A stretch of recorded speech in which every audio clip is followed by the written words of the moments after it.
all hot Papercraft. Greetings! I am Captain James T. Kirk of the Starship Enterprise. And, I'm Chris from Starship Papercraft. And this time I want to review this wonderful model of the original Starship USS Enterprise from, of course, the original series of Star Trek.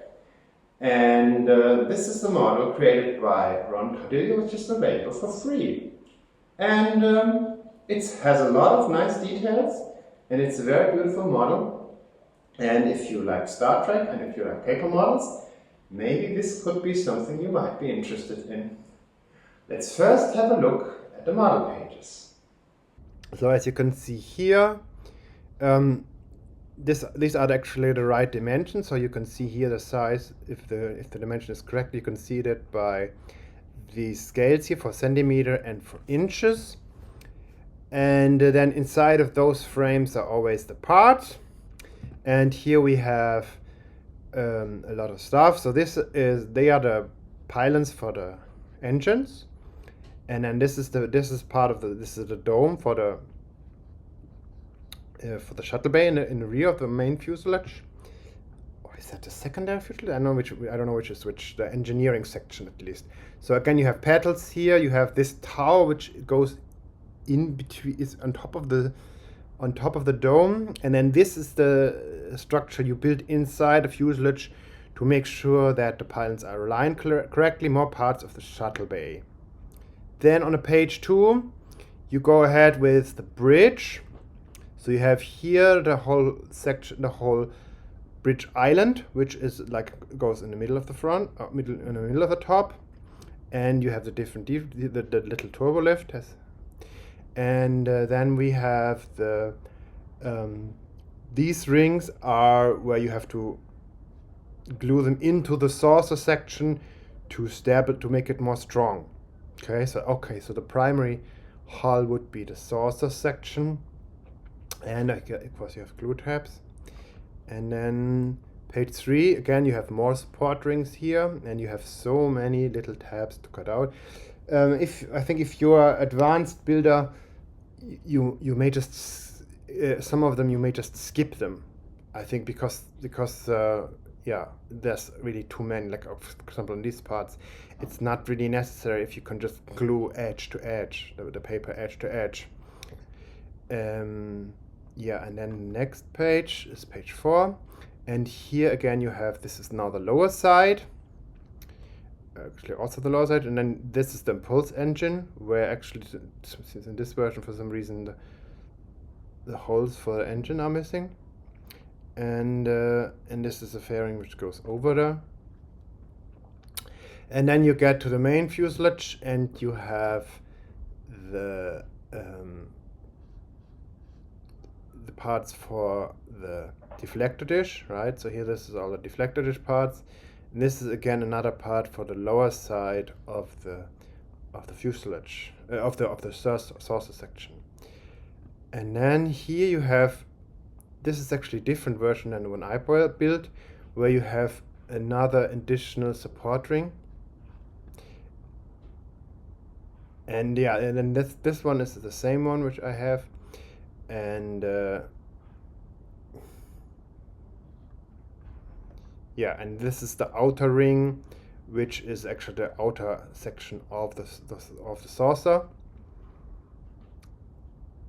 And then you have the engine, and here you have these funny cones, which are really confusing, and they go in between. They are glued on top of each other to create a kind of you will see that when we look at the model. And then we have again a lot of details. You have the petals for the front of the engine, and then the final page is again of course pretty much the same, because the engine or the nacelle is pretty much the same. And again you have here those kind of parts which are built inside to make sure that the pylon will align correctly and is also strong enough. And then here's another part where you're supposed to print this on the back side, right? So here, this one you would print it on the back side to have the inner sides of the deflector dish, and in other places you have the back side will be in that color, which I didn't do. That's why in my case they are white inside. Now for the instructions, and the instructions for this model are like really detailed. So you can see here, this is a picture of the final model. And then you have the 3 view and a picture of the final model. And then you have a lot of text here, right? So you have the small drawings and you have a lot of text. And in some cases it can be rather helpful to read the text, yeah? So first, this one was very confusing to me, because this one is actually basically, it's just this part 3 is just glued on the inside. So this is the gray part, which is actually the back side of this overlapping part. And then this is going into, so actually this edge here is glued along the edge of this inner part. So that's a little bit confusing. And then here we have the sub-assembly, and you can see there's a lot of text to explain to you how this is going to be. It's very detailed, and I think that is also necessary because you have so many additional parts which is difficult to figure out just based on just to figure it out by yourself. And then here again, okay, you have the bridge island, and you have those different, again, the text which is where, blah, blah, blah, blah. And you have each sub-assembly is explained very detailed. Again here, so you have the different parts glued together. And then you have, first you glue it together, and then there's a little part here where the connecting part between the two fuselages, between the saucer and the engineering section, which this connecting part will be glued. So this is first, it's glued together, and then you will actually cut it out in the end. And then you have the main saucer, and so you have to glue in all of these extra rings to make it stronger. And I think the outer ones are definitely needed. Yeah, I forgot to glue in this one, and fortunately it still works that way good enough. And here's also where you have it go a little bit in, and this is, I found that tricky to do, as you will see in the model. I didn't do that very well. And yeah, then once you finished, you have the saucer, you add the engine, and then you have the dorsal pylon, which is the connecting part. And okay, I think the way this has been designed is very well, because it's all created with inside of thinking about how can it be created to make it extremely strong. Although I guess here, I don't know why it's supposed to be glued to a former, when it would have been probably much stronger to just extend it a little bit longer and glue it on the bottom of the fuselage. That's how I would have done it. But having built this, I think it works well enough like this. So it's still very strong, and also can be because I think that if the dorsal pylon would actually go all the way to the bottom of the fuselage, then it would solve the problem of having to align this correctly, and that would have worked better. But as it is, it actually also works very good. And then you have the secondary hull, and here again you have the drawings, and you have all these different rings glued together, ring within a ring within a ring within a ring, and then you have the toothpick. Yeah, so you should use a toothpick, and then you glue all those parts together. Another picture of how does this look all brought together, which is always good. And then here the two hulls are together, and then finally you get to the engines or the nacelles, and then here you have all these cones which are glued on top of blah, blah, blah, and this is like this slots which are going in. And then you have again this part which you glue inside to make sure the pylons are aligned correctly and are strong enough. And then you add a lot of detail. And finally you add some more details.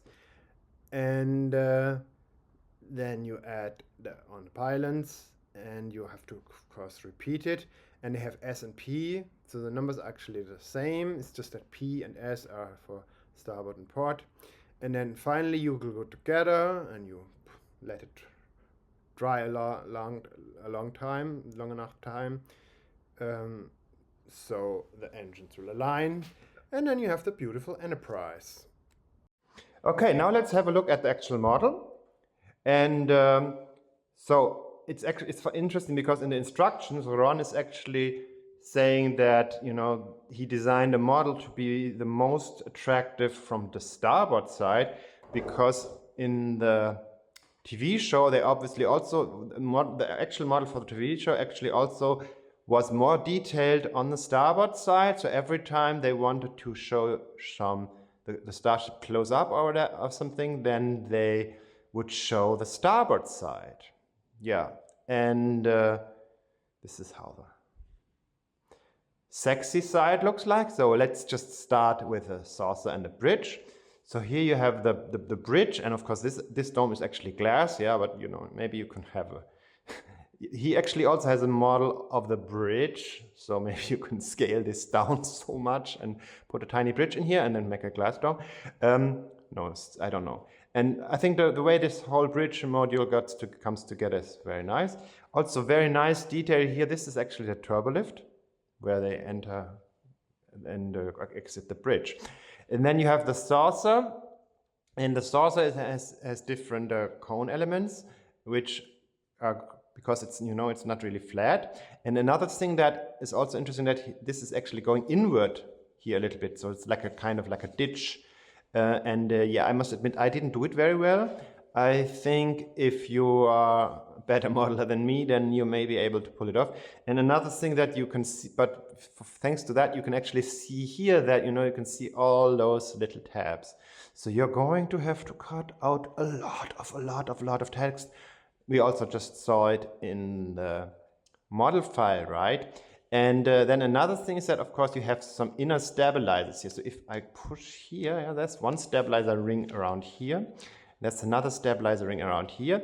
And actually, you're also supposed to have another one inside, but I actually forgot to build that in, so that this is what actually happened. So, you know, I can let this saucer breathe.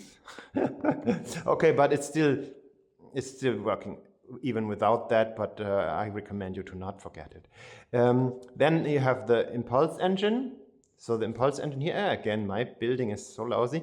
And I think what would have been nice probably here is if you would have actually this two engine exhausts, not as just a black surface. Yeah, I mean, there is so much detail actually that I'm a little bit surprised why there is no that. And maybe but it's also something that you could probably easily add yourself. Okay, then next is the deflector. And there's a lot of lovely detail here, yeah. So you have the dish, and you have those rings inside. And of course, there is no inner side provided. I don't know what is the actual color of them inside. I found it looked quite okay with white inside. If you think this would need to be also this ochre tone, then you can have print an extra one, so you can glue the insides also. Something that some people may not like is how you have to use a toothpick for the actually antenna inside. I think at this size it works really well. It's really exactly the size that you need. And yeah, if you want to scale down or you want to scale up, then maybe you have to find some other solution with the wire or some other stronger stick. Or if you don't like toothpicks, then you gotta make a paper roll. And I really like how all this detail. I never really paid a close attention to the deflector dish on the original Enterprise. And yeah, so here you can see that when he created the model, Ron was looking really closely at all of those things. And then if you follow the fuselage, along the fuselage, then you can get to the shuttle bay. And here you have the shuttle bay is actually a dome. And then here's this part which is glued on the inside, which I first didn't get it. Like, where's this part supposed to go? And I tried to figure it out. So actually, so this is how the shuttle bay looks like in the back. Right? And another thing is this light here on the top. So this is this little bulge here is a light, and this is actually not included in the instructions. So it's on the model page, but nobody tells you where to put it. And yeah, so now I'm telling you this is where it goes, and I managed to figure it out by looking at pictures of the actual Enterprise. Okay, now about the engines.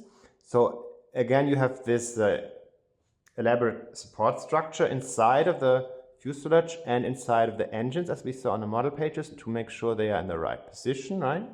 Okay, make sure they're in the right position. And yeah, so then you have the pylon, and you have then you have here in front of the domes here in the front of the engine, which I'm not sure what they are on this original Enterprise. Okay, as you can see, they have been done with petals, right? So you have all those many little petals.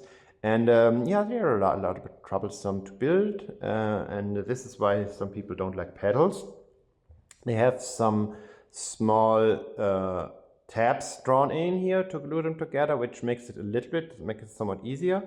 And yeah, and you know, many people don't like pedals, but the thing remains that, you know, like, I would usually not have any part have so many pedals. I usually don't do more than 8. But you see, the thing is that as troublesome as this is to build, this is actually really round, right? So that's the good thing about pedals, that you can actually create a really round shape. Then here we have what I showed you on the model files, those confusing cones where you wonder what are they for. So you actually put those cones on top of each other to create this kind of intake or outlet or whatever that is. And yeah, it's a really interesting detail. Again, it makes me confused, like, why do we have this detail, but we don't have any detail on the impulse engine? But yeah, never mind. It's still very, very, very well done model. And then here we have these kind of connectors, details. And then if we go along the engine, so here we have the detail in the edge.